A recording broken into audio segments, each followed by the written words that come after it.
To the microphone. To the microphone, Daniel. I'm not stressed, if that's what you mean. Go on. Yes. Yeah. Hello. Okay. Yeah. Good. Yeah. Oh, by the way, when you walked in, just let's have an open. Can we just be open? Okay.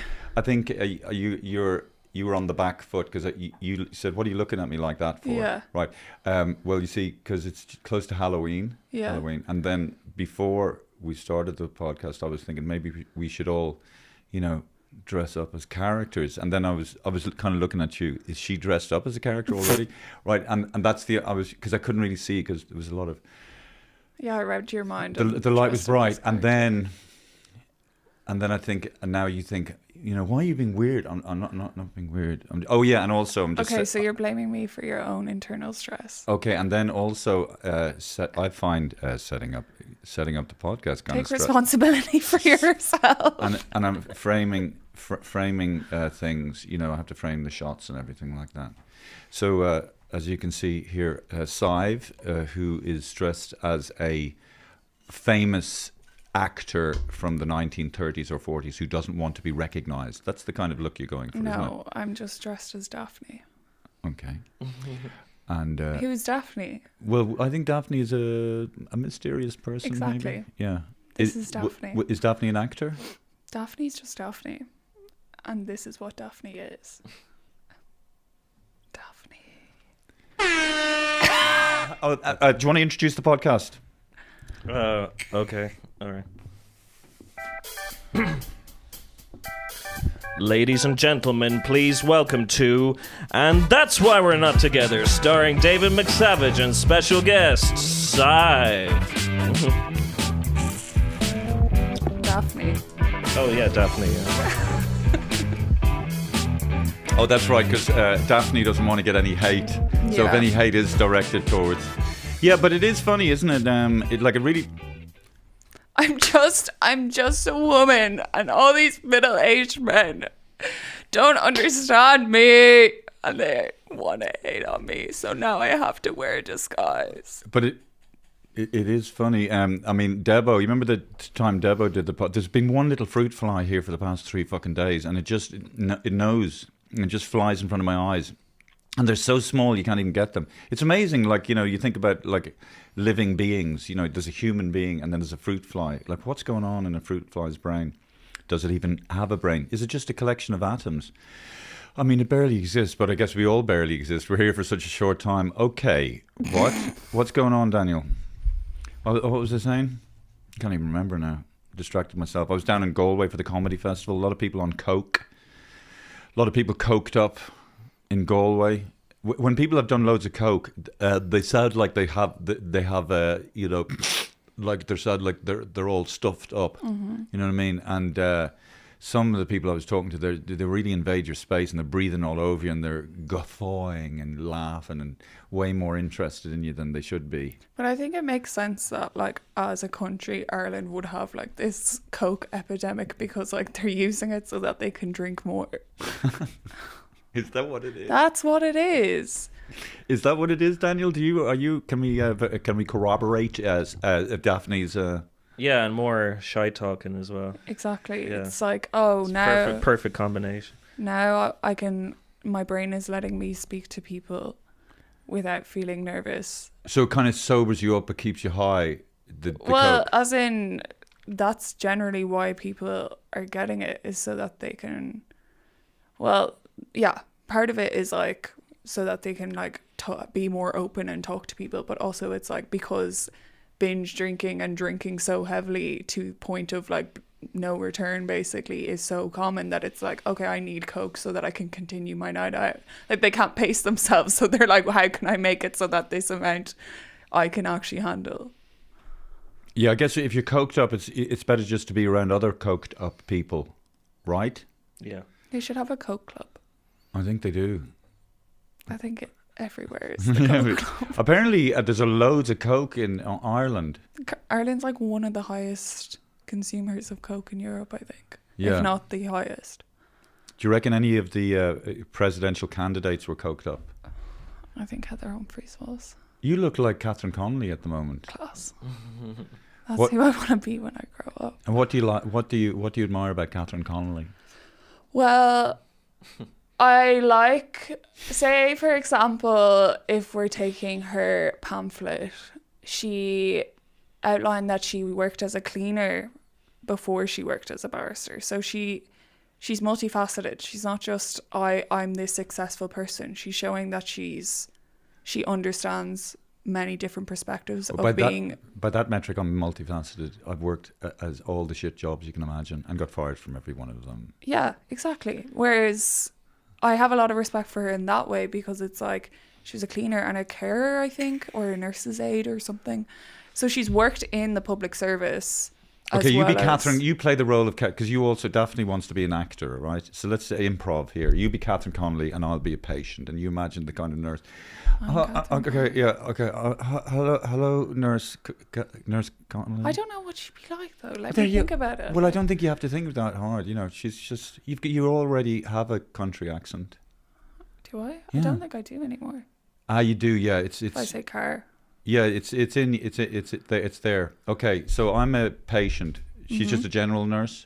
I don't think she was a nurse though. I think she was a nurse's aide, and I don't know. Okay, nurse's aide. I'm a nurse. You're the nurse's aide. Right Okay. now, we're just come on, nurse. Come on, Catherine. We need to tidy up. Are you okay, Mrs. O'Neill?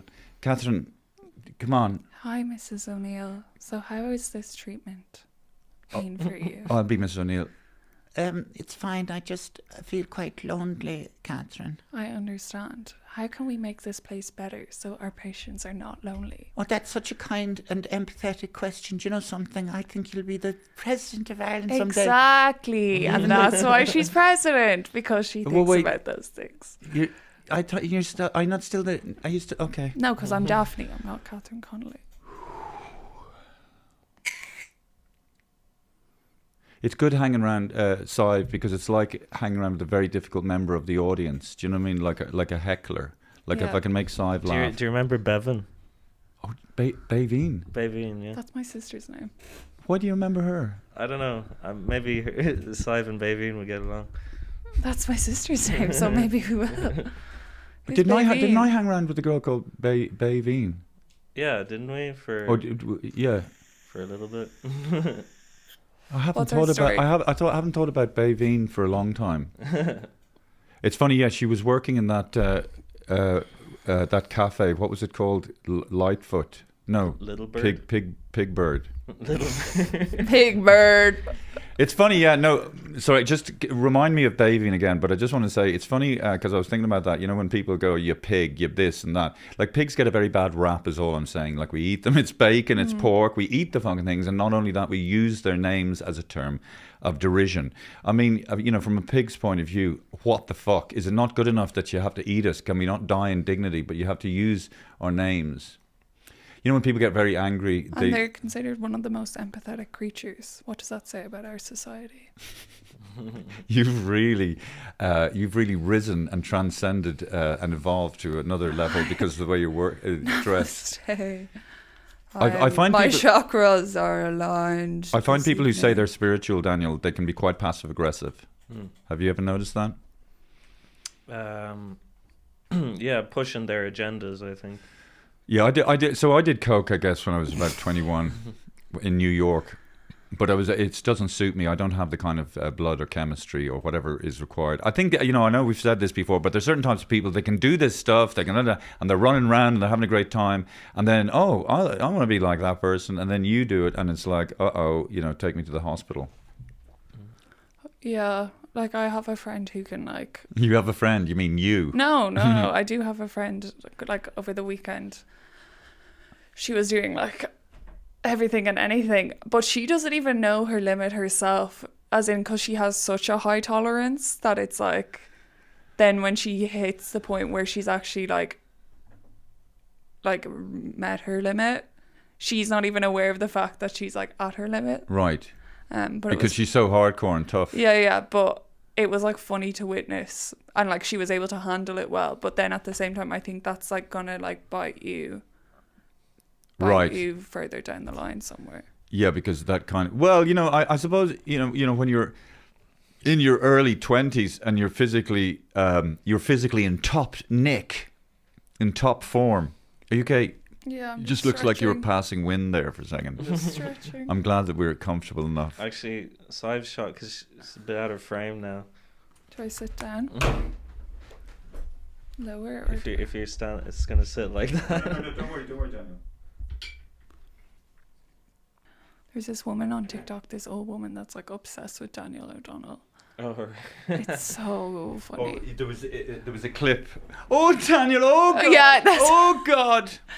Daniel! And by the way, Sive, you know the way you see me like doing a job or whatever, or doing stuff, or running around fixing stuff, and you sit back and you look at you, and you're kind of saying to me, "Oh, look at you! You're so stressed." I only remember a few weeks ago when you were doing your exams or something. You know, you were very, very stressed. Okay, so let's ye judge in Yeah. glass houses. Okay.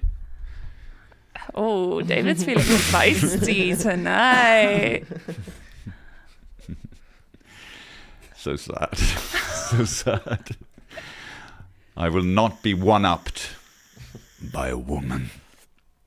This must be very difficult for you to be confronted with a strong, powerful, independent woman. How does it make you feel, David? We're doing a therapy session, actually. How do Buddhists deal with confrontation? And, you know, the key thing was practicing non-attachment. Mm-hmm. Would you know what that means, Daniel? what? Sorry, I kind of zoned down. Daniel, it's so bad. Like, you're actually in the podcast and you're not No, even... Daniel is practicing non-attachment. Yeah, He's not No, attached it's- to he's what not- is going on right that's- now. Yeah, but I mean, like... I'm not here. yeah, but Daniel, what? How does that?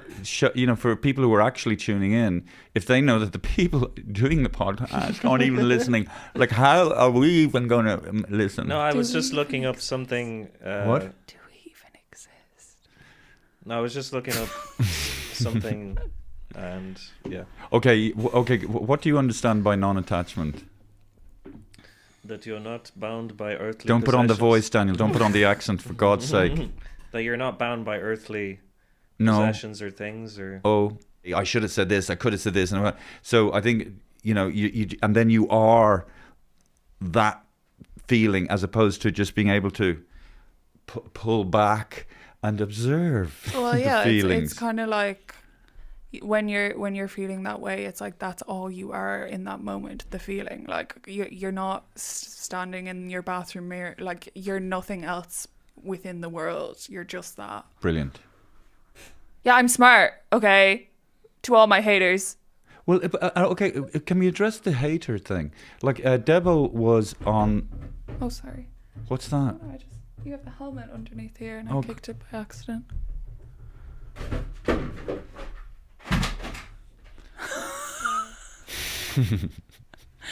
I think you're on coke tonight, David. No, Debo has done this podcast a few times, Yeah. and one or two criticisms, or as you say, haters or people, you know, and Debo, get rid of that comment. I can't, and it really affects Debo, and she's a Yeah. smart, well integrated, emotionally intelligent person.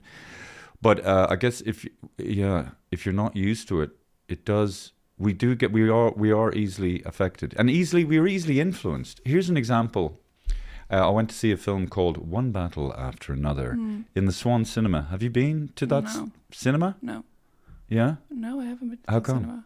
I go to the Lighthouse usually. No, I don't. I go other places that no one knows about because I am anonymous. Oh, Jesus. Oh, yeah. No, we'll all be going to the Lighthouse now, trying to get a glimpse of Daphne over here. Okay, so I saw this film and I walked down and I thought, wow, I liked, you know, what it was capturing. And then this guy comes up and he says, well, what do you think of the film? I said, I thought it was great. And then he said, yeah, no, I didn't think the plot was very good, and, you know, I'd only give it a 6 out of 10. And then I'm thinking, oh yeah, maybe I didn't like the film as much as I thought I did. It just shows you how easily influenced we are, and how affected by people's comments and things like that. But, you know. Yeah, well, I feel like, as in, from my perspective, it's kind of like, because I see myself in a certain way, and then if someone like sees me in a different way, it's kind of like It's a fucker. you're so wrong, like, because Yeah. it pisses you off because you know what you're like yourself, and then you're like, how dare you accuse me of being this other character that isn't me, you know?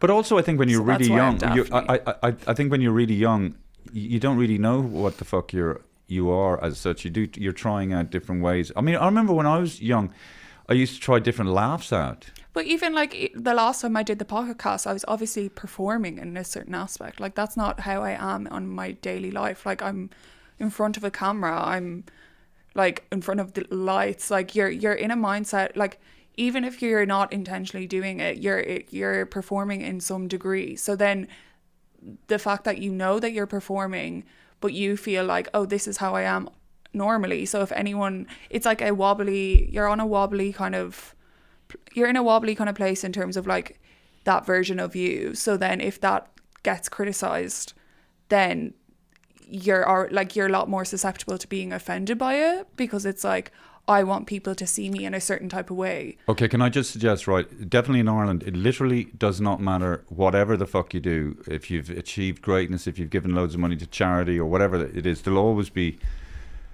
people who think you're a complete wanker. Yeah, that's the thing. As in, like, it didn't affect me that much, but it's more Yeah. like obviously I have a chip on my shoulder in terms of like men anyways. So it's like the fact that that's where the comments are coming from. I'm like, Yeah, there's always going to be people who don't like you. But like, so what? Like take the power away from it by not really caring that much. You know, there's people I don't like. There's people you don't like. I think all of us on the podcast have been targeted. yeah. Oh yeah, we've No, all, I know. It's not even like what I'm talking about. Isn't even to do with the podcast at this point. It's Yeah. literally just like in general, like in Yeah. regards to like men. Like I'll talk about what happened to me on the weekend. So basically, I was out clubbing and I don't drink. So when I go to a club or if I'm going on a night out, it's for dancing purposes because I really enjoy dancing. It makes me feel free. I like. oh Jesus Christ. It, like it's very loud. I really love the feeling of being so in your body and being like surrounded by like immersive music, and it's like that's all that's happening in that moment is you in your body. And then I ended up getting groped by a guy. And for me, what was so hurtful about it is the fact that in a moment of feeling free and feeling really powerful, it's like, even though this boy beforehand, like when I was out this night, I had been slagging him, like as in he tried to ask, funny enough, we were talking about coke, he came up to us and was like, any coke? And I was like, no, what age are you? And he was like 19. And I was like, yeah, I can tell. Like I was not being nice to him. I wasn't being overly rude, but I wasn't nice to him. It's banter.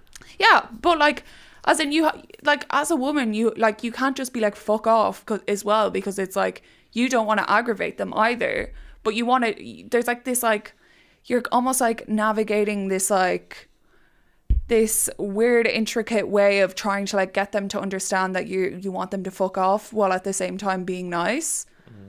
So then that happened earlier on in the night, and then he groped me later on, and I shoved him off. I dealt with it fine, like whatever.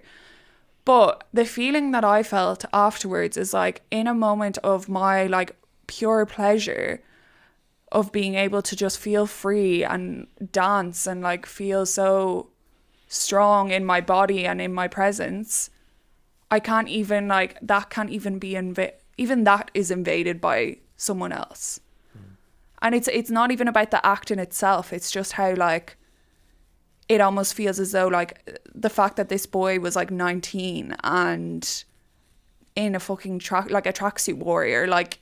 Is there this lad culture still around? Yeah, that's the thing. That's what pissed me off about it, because it's like I thought at your age, considering I'm older and I've learned all the things that I have, I thought at your age, since you're a bit younger than me, you would have like the stuff that I learned as I grew up would have been more commonplace at this point, you know, or like maybe more common in schools. Like the same cultures I grew up with would not have been the same. Did he have that Peaky Blinders type of haircut?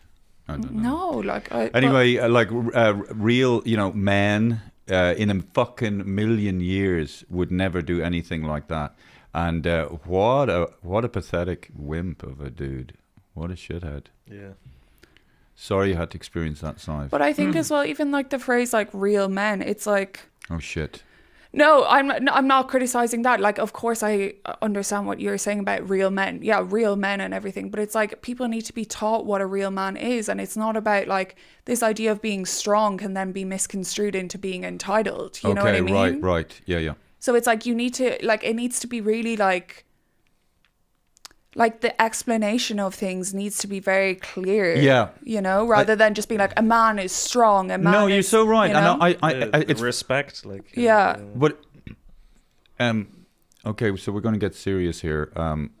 That's right. And I feel the culture that children are born into in this country, as regards even, let's say, drink. You know, like the reason I started, and I want to go back to what you were saying, but you know, just to the reason I started to drink was because I felt so awkward around women, right? And also I felt that I couldn't get close to these comedians that I looked up to so much because I didn't feel worthy. So I drank alcohol to give me the confidence to get close to these people. But it was a false confidence, and then it opened the door to my alcoholism. But you know, it would be great if there was a fucking curriculum that was set in place second, third, fourth, fifth year, in the same way where you break down exactly there's a woman and she's dressed in a certain way and and you know, I don't even know how to how would you frame it? There needs to be more of an understanding of women as human rather than women as an object, because it's like this is just like a trivial kind of example, but say like in what was it, SPHE in school, we were what taught does SPHE? It's like as like that weird like class where you're like supposed to like learn how to be a person, it's like kind of shite basically. But like say in SPHE in school, we learned about wet dreams, but we didn't learn about like the menstrual cycle or anything. Why did I need to know about a wet dream, but I didn't know like anything about like the luteal phase or the different phases of your menstrual cycle? But some people, like, even the idea of a wet, it's just like, mate, don't be talking about our wet dreams. But like, I understand so that like it's normalized for boys and everything. I'm not against them like knowing about that, but it's like, why did we not learn about anything to do with why women's like behavior as they're going through puberty is like very like up and down and stuff? Yeah. Yeah, I often think that like humanity should have like a guide, like, you know, like the Hitchhiker's Guide to the Galaxy, but just like a human guide, you know, how to live in society. I think this is good. Like like the thing is, it's like we need to see each other as like actual people, not like something that is like, oh, I need to get that, like like an object. I need to like have a partner for this certain like, for other people to see me in a certain type of way, or I need a hot girlfriend for this or that, the other. But so it's figuring out how to like, because we all have desires. Guys, women are as horny as guys, so you just have to talk to them and listen to them.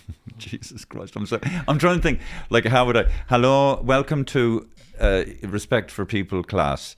Okay, so men have desire and girls have desire as much as men do. Now, you can't just go around grabbing. If somebody had an ice cream and you grabbed it from them, you'd be pretty unhappy. Oh, no, that's not right at all. Well, I remember when I was a teenager and I was like going through whatever, struggling with my mental health a bit, and I was thinking, we should really have, from such a young age, like in primary school, we should really have not necessarily therapy, but like we should have that integrated into our system the same way that PE is, where it's like you're not necessarily I don't think it should be in a class setting, but it should be in like in a kind of therapy type thing where it's like everyone gets this one, or like the dentist used to come into the school when you were a kid. You'd have a checkup with the dentist. You have something like that, and then that way, like, something, if there is an issue with a child, it can be noticed earlier on and it can be prevented, rather than it then becoming this huge thing when you get older and it's a catastrophe. Because like that's how the mental health service works here. It's all based off of catastrophe, like a big catastrophe, and then you become an inpatient basically, and then you put on medication, but it never gets to the root of the thing. It never gets to the where the trauma was, what the developmental things that happened. Whereas if you're a child and you're like learning this throughout, you're then you're comfortable with talking about these things and you're able to figure things out yourself even, or you know that there's supports there. You're not scared about talking about this, because depending on like your family context, emotions might not be something you're able to talk about, or you might be in a big family and there might not be like, your parents might not have the capacity to be able to do that with you. And like, that's not the parents' fault, don't get me wrong, but at the same time, it's like there needs to be something there because it's not commonplace within families, especially nowadays, if both parents are working. It's not commonplace for people to, like children, to be able to like parents are expected to do everything. And it's like, how do we support children in being able to like communicate with everyone? To give, when we talk about education, how do we provide a sort of solid base for young people growing up into society? I used to go to AA, and they would say simple things like, do the next right thing, and, brushing your teeth, cleaning your clothes, just organizing your bedroom in such a way. I can't remember, was that ever, or maybe it was said to us when we were kids and just went in one ear and out the fucking other, because, but as in, but that's not how you approach a child. You can't AA a child, like, you know what I mean? Yeah. There's a way to do it with a child. It makes sense for an adult. You do it shoulder to shoulder. They see. You lead by example in ways, right, like you, like not necessarily, like I'm not saying like, oh, as a parent you throw a tantrum too and show them this is okay, because it's more that it's like obviously people are a lot more aware of it now compared to like say me growing up or you growing up, but like it also needs to be integrated into like the wider community as well, because it's not just your family. What needs to be integrated into the wider community? Being able to like talk about your feelings, or being able to, because it's like if you come from say an abusive family, then you don't have that, So you mean in school? In schools, because it's like we have, like, this is why I was making the comparison about the dentist coming in, because we have other things that aren't school related that happen, like the dentist comes in, you get a checkup. Yeah. Why can't we have something to do with our mental health rather than it Do they being not have that kind of thing in schools, Daniel, when you were in Connolly's? Not really. I don't think so. But it would have been cool to have like a class once a week or something that you get the opportunity to voice what you're feeling or what's in your head, or in like a sort of supportive environment. But even for kids, like that would have been. Yeah. But I'm not, the reason why I would say maybe not even a class though is because it's like, say like SPHE wasn't taken seriously, not in the classroom. Oh, you mean like a one-to-one sort of situation? Or like a specific area. Like a dedicated kind of scenario, rather than like the teacher just being like, now it's time to do this, But it would be cool. I know what you mean. Like you were saying, like the Hitchhiker's Guide to the Galaxy, but a book that would sort of tune into the mind of a kid in their formative years, and just to try and give them some kind of tools, or some kind of just to know, okay, these are the pitfalls, and these are the things you need to avoid, and these are the kind of people, and these are the kind of situations that you need to show utmost respect in that situation. Like Google's there, but it's like Google. So many Google, like people can search things on Google, but it's so many deviations and so many. Search things in Google as it regards to what? Well, like figuring out life or whatever. Oh yeah, no, you can't. But if you had something like what you were describing, like that was pinpoint and accurate into what you were looking for, it would be very cool, I think. So this is my campaign for when I become Taoiseach. Make me. I actually was thinking I might go into politics, because I am studying it. Yeah. So I was like, maybe I could do something in politics, but then I'm also like, ooh, I just want to play. I want to have fun. That's like Hannah. Whoever Hannah hangs out with, that's who she wants to be. Do you know that, Daniel? Remember my neighbour was in the civil service. No, she was in the Department of Foreign Affairs, and Hannah was saying, I want to be an ambassador. That's like my cousin. She's just started college, and it was like, oh, what is it like that you want to do? And she's like, oh, I just want to be like Rachel in Friends when she worked in Ralph Lauren. Oh yeah. So now she's doing like business, but she wants to do like business and fashion, but like, as far as I'm concerned, she doesn't actually have that much interest in fashion as an like artistic form. Yeah. You know what I mean? Like, she's not really that way inclined. I never liked Friends, Daniel. I found the primary colours of the sets very particularly annoying, and I found the jokes like, oh God, yeah, they were just perfect jokes, and it was such an unnatural. They're all so clean and well presented, and they're all living in this really cool apartment. That wasn't what it was like when I was growing up. You know, there's 10 of us in one room. David 1983. loves the Struggle Olympics. Life is about struggling. Oh my God, you're the, sorry, but you are the biggest struggle Olympics I've ever met in my life. Sisyphus pushed that rock up the hill, but he was happy. What did Sisyphus do? He pushed the rock up the hill. Why did he have to push the rock up the hill? He was like, I forget what the... It's a good name, isn't it? Sisyphus. Sisyphus. Yo, Sisyphus. So I don't know who it was, whatever god or whatever mythological person was like, okay, Sisyphus, you are doomed to now continuously push this rock up the hill. So he'd get to the top and then it would fall back down and he had to do it again. But he was happy doing it. That's the whole point of the story. The grand old Duke of York, he had 10,000 men. He marched them up to the top of the hill and he marched them down again. He had a friend called Jeffrey Epstein, and you know, it was the coward's way out. I just wanted to go over and tell him the friendship is over, face to face in New York, and stay with him for 5 days. God, yeah, it's funny, the royal family. Have you been watching any of that? I saw, well, I just remember, excuse me, I remember Prince Andrew, and he was like, I don't sweat. That would be impossible because I actually have a condition where I don't sweat, because Virginia, I forgot her name, was like, he was all sweaty and he was like, well, that's actually impossible because I don't sweat.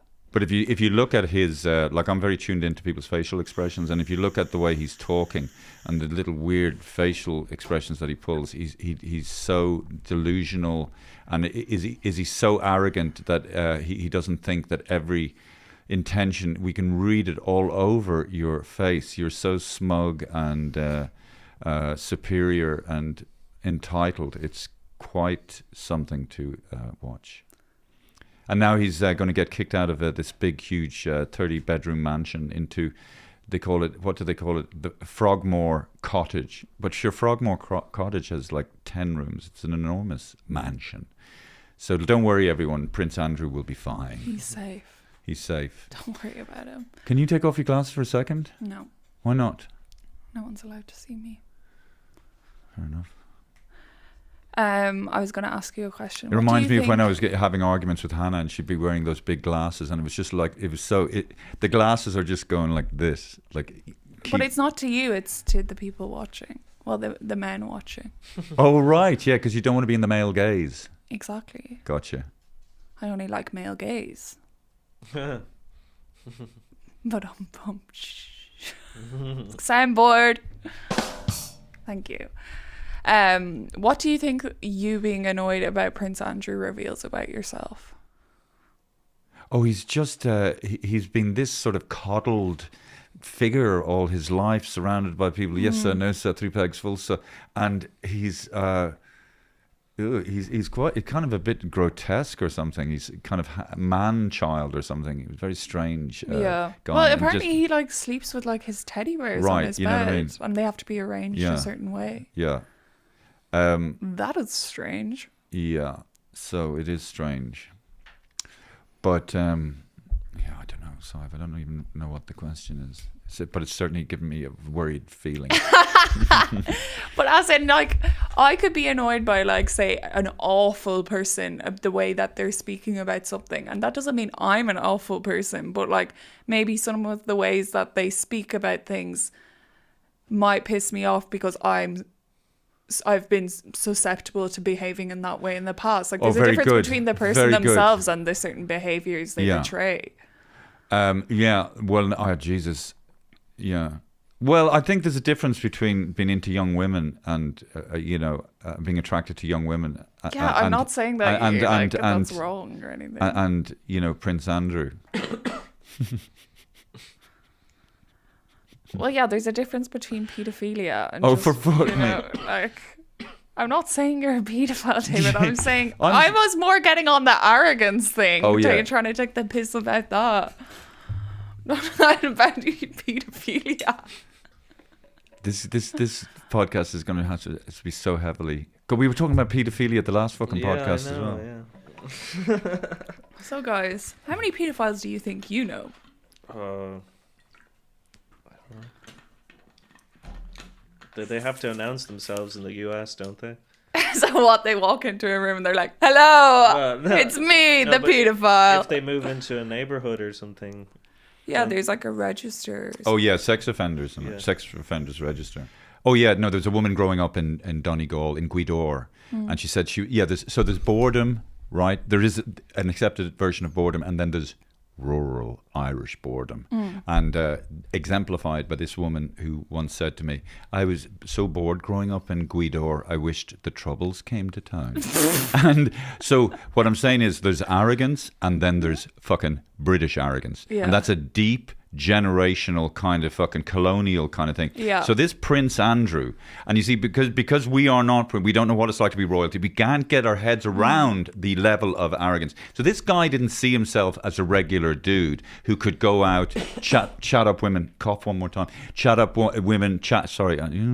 He just thought he's the prince, you know, Amadeus, you know, could walk into a room, women swooning all over him, and he just thought it was his kind of birthright that you know, rich businessmen would facilitate and, you know, roll out the red carpet. Epstein, you know, this is how I should live, and women should be lined up. Bring on the dancing girls, all that kind of stuff, you know, which is so it's. And then, like you said, he's sitting and being interviewed, and he's trying to present himself, but he's so out of tune. He's so not where most society is. You know, even when he said, "Well, no, it wasn't a party. It was just a simple shooting weekend." Well, it's kind of like the same as, say, like if you like learn off, like say if you're studying something and you just learn something off, right? You may like pass the exam, but you don't actually understand it. You know, you don't understand what's going on. That's kind of what's going on in his brain. What did you think about Prince Andrew, Daniel? Or does it not vibrate with you at all? Daniel's not attached to anything. Well, I would say Daniel is close to what Buddhists talk about. Yeah, that's what he is. He's kind of in Siddhartha Gautama or whatever. Yeah, no, he is beautifully detached, and he was so. He was such a beautiful... Oh, God, don't start. Daniel, my beautiful boy. Daniel, my beautiful boy. Beautiful, beautiful, beautiful, beautiful boy. The sun is out, the sky is blue. It's beautiful. I don't know the rest of the words. Yeah, well, I'm singing it. I thought you wanted me to sing Beautiful, along. beautiful, beautiful, beautiful boy. We just serenade Daniel the rest of the episode. I think this episode's going to be class. You need to calm down, Mrs. You very quickly elevate and levitate. I'm Jesus Christ. No, I'm the president. What? Give me power. What songs did your mom or dad sing you when you were a wee kid? My mum couldn't really sing. God bless her. I don't know, because my older siblings kind of raised me a lot more than my parents. So I don't really remember them like singing me to sleep or anything. I remember like my siblings reading me to sleep, but not singing. I know that your alcoholic uncle would go,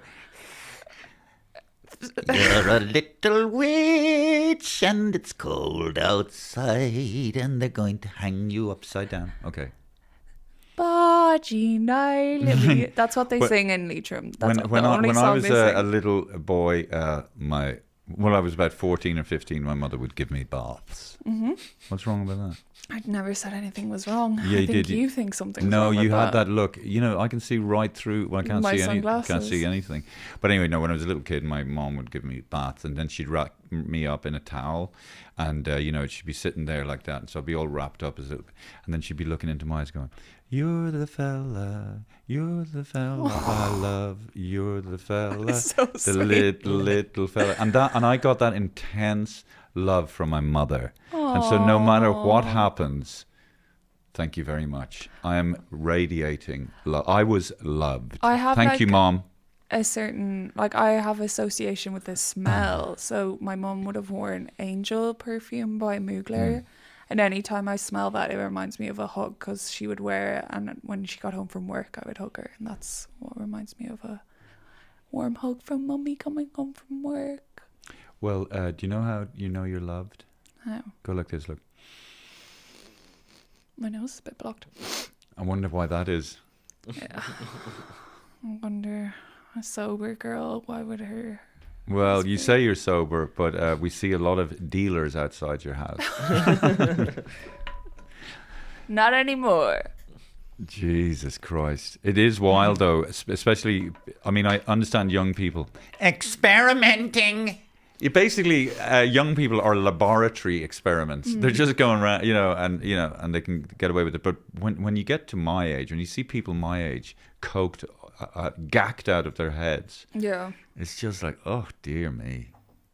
Yeah, it is a bit I mean, embarrassing. Because, when I was out at the weekend, the DJ, like, me and my friend were like, oh, she was like, do you think he's hot? And I was like, yeah, he's hot. But then I saw him and I was like, oh, because like he put his bag down when he was like walking out on stage, and I just saw like a literal like prescription pill thing fall out of his bag, and I was like, oh my god. And then I was just like, that's all I could see him as. Then after that I was like, yeah, you're a bit crusty, man, like you look a lot older than you are. I've no idea what age he is. So you'd be into a guy, right? And then you'd see something like that, and that would give you the ick, yeah, really, like, because what the fuck is wrong with women, Daniel? Well, as in, like, just, if he was like not that, like, as in, if he wasn't as aged looking as he is, then maybe I wouldn't so much. But as in, it's the fact that you can see like the wear that it's put on him. Because, I see. Yeah, like, I mean, that's true. Like, old age is not attractive, Daniel. Yeah. But as in, I think this guy's like in his 30s, but he just looks very aged now. Or like, I don't even know if he's in his 30s, but he just looks like he looks aged. Is there certain things about a certain hair color, Daniel, or a certain thing about a woman that you like? Or is this an inappropriate question for a father to ask a son?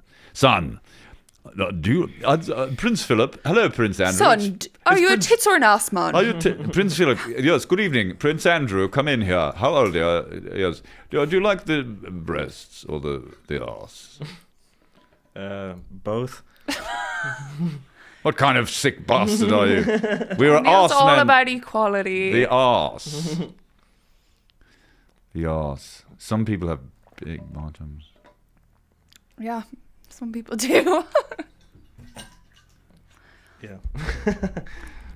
How long have we been broadcasting, Daniel? 52 minutes. Okay, we'll just run for another 10 and that's it then. Okay.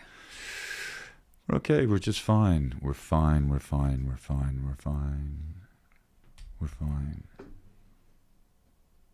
What should we do for 10 minutes then? Have you heard about this country called Liberland?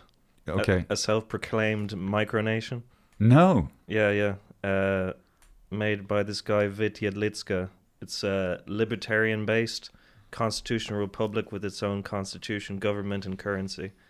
And it's a 7-kilometer squared area on the Danube River. And how can you declare an independent country within a country? I don't know. This guy just decided to do it. Oh, I see. Right. Yeah. Is it kind of like the Vatican? Like... Yeah. And like apparently over 900 people have been granted citizenship, and more than 700,000 have applied. What? Yeah. Would you like to have your own country, Sive? Daphne, sorry. Yeah. You would? I'd love to live on a commune. Oh, would you? Well, like if it worked out, like if it was an ideal for like the type of commune I want in my head, but I don't know if I would do it because I don't know if they work. Would you be the leader? No, because it'd be a commune. We'd all be equal together. I wouldn't want to be a leader. And so, where would you live? But I could definitely see myself becoming a cult leader. And what kind of what would the daily thing be in this commune of yours? I don't know, just fucking about, like. Jesus Christ! As in, like, how we you would doing? just, like... Yeah, can we come into the commune? Okay, we're good in. Vibes, good okay, vibes. yeah. What are you doing? Just fucking about. What? What do you mean? As in, like, we would have a daily routine, but it would just what be would about the living routine? life. What's like, the routine? Yeah, like what? Growing food. Like what a Food. commune does. Like grow food, Yeah. harvest the food, So you're going to grow food. exercise, build things. Okay, well, it's like so you will be out there toiling the field. Yeah. What? David, I'm from Leitrim. yeah. I have all these skills You that know, you it's don't funny. have. It's so funny, Sive. You know, and people do. I find from the country say that I'm from Leitrim, as if that like suddenly you're a superhero and you're able to scale walls and like grow vegetables better than I anybody. grew up climbing these random Go rock on. walls in the field, rubbing horse shit Yeah. between my hands. Like, And can you like? What's your favorite vegetable to grow? I like aubergines. That was not meant I'm to really- be a fucking like Oh yeah. innuendo No, either. Well, no, I wasn't thinking that, but no. But the thing is, so okay, I'm trying to get a vision of this commune. So you're growing aubergines, okay, Yeah, and I would like. and then so But you, then as well, then if I What? wanted to have You don't need to children, I'd have my village. right. Oh, you Whereas have. like now, you don't really have a village to raise a child. So you need babysitters. Yeah, pretty much. I just want childcare. I think it'd be, imagine you just like, you have the child, but you don't tell the child who your parents are. And it's just like, oh, we're all your parents. And then they're like, which one is my parent? And they're trying to figure it out. But then it's like, oh, maybe I look like this person. Maybe Yeah. that's my parent. But then you all just change your appearance to be all the same. So then the child doesn't Well, know. actually, what kind of? I guess I'd like if I was to build my own place, I'd like a foresty area, kind of somewhere by the sea, and a bit of forest. I don't know about a mountainous area. I'd like kind of nice wooden houses, and maybe sort of a main street somewhere with all the kind of shops that you'd need, places to grow vegetables. And what else would I want like in place?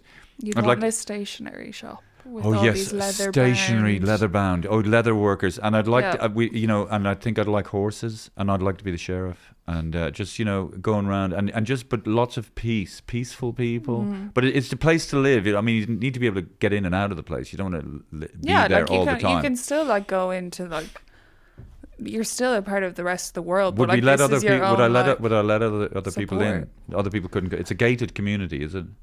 I think people do. in my one I would let people join, but like there'd probably be like a vetting system where it's like, what's your like value system? What's the reason you want to be here? I wouldn't just like, Would you let Italians in?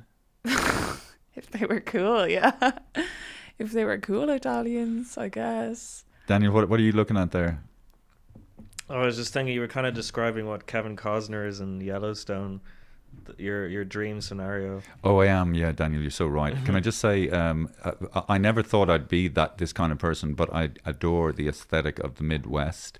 I love all the leather gear and I love all the clothing, and it's just delicious to me. I could just look at it and the saddlebags and the horses and the boots and the wooden fences, the whole thing, and the food and the sitting outside and the fires and the tents and just, Yeah. well, how you doing? Well, I don't know. I'm fucking, I just need to get some water for my horse. Okay, I'll see you at 2:00.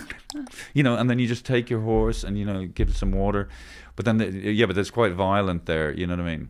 And then I'd like to have a little beautiful house, little wooden house by the creek, and just have a native woman just. Hello, David. Welcome home. Hi. Don't think. Hi, Minnie. Ha ha. Yeah. Okay. What's wrong with that? Go on. What would your ideal mate be? Mate. Your husband. I don't want a husband. Okay, well, a mini. What would your ideal scenario be? Someone who just like literally like is obsessed with me. Like it's like, oh my god, she's so amazing. Oh my god, I need to do everything for her. Yeah. Yep. Like, because like, what's the point in being in a relationship unless they're gonna like add something to it, How is that adding to it? As in them being like obsessed with you and wanting to do everything for you. Class.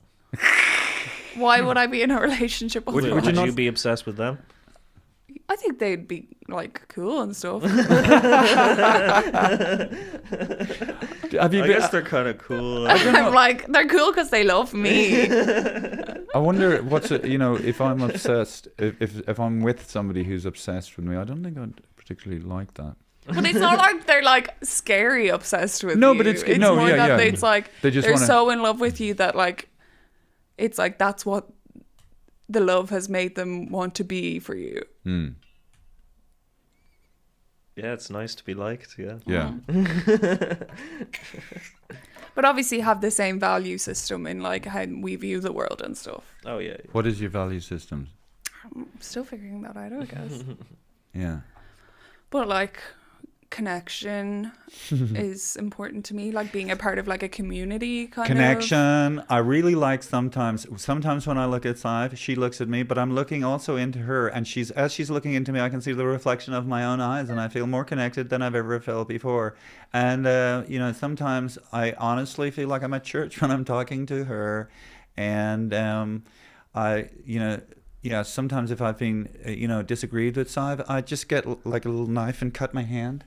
Just to make sure. Is this like a character? Yeah, this is the guy that you that thinks you're God. No, I don't. This Yeah, is not I know, what but we share a house, but I don't like to sleep in the house because I don't want to take her oxygen. I just sleep outside under leaves. Yeah, this sounds perfect. Actually. And it's great. And how tall are you? I'm 2'3". Okay. Well, you're not 2'3". You look, like regular size. I feel small around her. She makes me feel small. I wouldn't want that though. And do you eat food? I find grubs and worms outside the house. Yeah, I put him on a lead too. He has to eat cat shit. Oh no, actually we're in the sheriff town, so he eats the horse shit. That's his sustenance. Sherlock, but we've all had strange thoughts. Okay, so Catherine Connolly is the new president of Ireland. That's great. She's quite articulate. Really, is there any power? What can she do with the office of presidency apart from, that's brilliant. Well done. Congratulations. And, I don't know. Will she be a good president? What do you think, Daniel? Do you give a shit? Do you care? Apparently, there was more. Vote, Daniel? There was more spoiled votes than any other election since. Well, I think we discussed that we thought she looked like the candidate to be president. So, yeah. So I mean, it worked out, I guess. Yeah. Yeah. So that's nice. Did you vote? Did you vote? Yeah. Did you vote? Spoiled vote. You spoiled vote. Well, I was down in Galway. I couldn't vote. Could I have gone to any centre? No, you have to go to where. Oh right, so I was in voting Galway, so I couldn't do it. I could have found it. No, you could have. I could have. Could I have? I don't think so. You have to apply to have a send-in one. Usually, it's only people who are over a certain, who can't leave the house, basically. So you. We know that. So we got a good world. So I think. Look, can I just say? I think this has been. First of all, I'd really like to thank my good friend Daphne, aka Sive. We know Daphne is the future of this country, and when she gets her shit together, she's going to create her own commune space for people to live, where she will grow aubergines and fuck around all day. God knows what that means. But I mean, she's figuring it out, and I for one support her vision. Thank you. Just a big, vote for Daphne. A big feel. What? Vote for Daphne. Vote for Daphne. What would you? Okay, and Daniel, yeah, you know what I mean. I'm going to do a gig tonight in the Crack Den, for God's sake, and just to get out of the fucking. Amazing. Just going to get out of the house. Daniel. David's about to rule the world also in his own special way. We don't know what that is yet. What are your plans today, Daniel?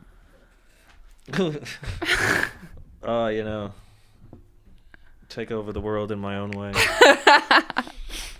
Yeah, take over my world. Everybody, yeah. Why do people have to take over the world? Why can't we just, I don't know. Why can't we just exist? That's what my commune's going to be. We're just going to be existing.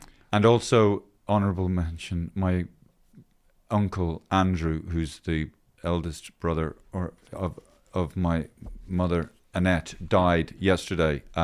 Rest in peace, Andrew. Andrew founded the Avoca Singers, very musical guy, played jazz and everything. Very good man and very sad. Yeah, so that's it, Daniel. Yeah. Rest in peace, Andrew.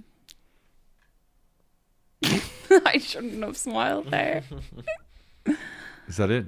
Is that it? Yeah, we finished. Yeah. Yeah.